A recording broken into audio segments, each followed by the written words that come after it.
பங்குச்சந்தை பகுப்பாய்வில் கூறப்படும் காணொளியை காண வந்த அனைத்து நண்பர்களுக்கும் வணக்கம்.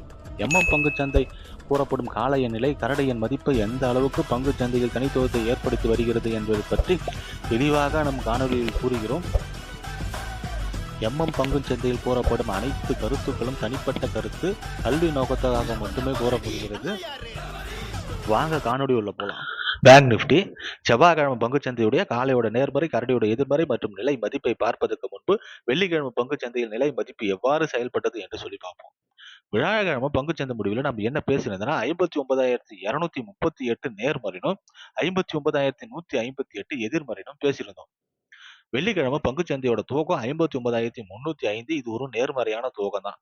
துவக்கம் கிடைச்ச உடனே கரடிகள் நேர்மறைக்கு கீழே வராங்க. நேர்மறைக்கு கீழே வந்த கரடிகள் காளைகளை நேர்மறைக்கு மேல அனுப்பாம எதிர்மறைக்கு கீழே வராங்க.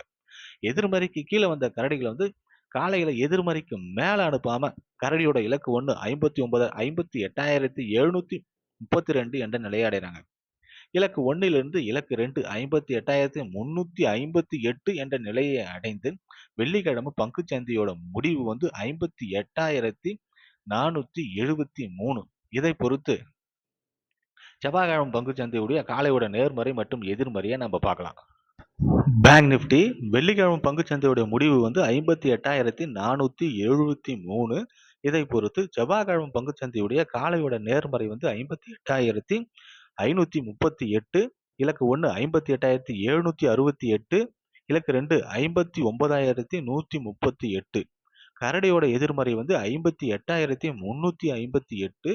இலக்கு 1 58,058. இலக்கு 2 57,938. பங்குச்சந்தை பகுப்பாய்வில் கூறப்படும் கருத்துக்கள், நிலை மதிப்புகள் உங்களுக்கு பிடித்திருந்தால் லைக், ஷேர், சப்ஸ்கிரைப் பண்ணுங்க. உங்கள் கருத்துக்களை கமெண்ட் பாக்ஸில் தெரிவிக்கவும். நன்றி.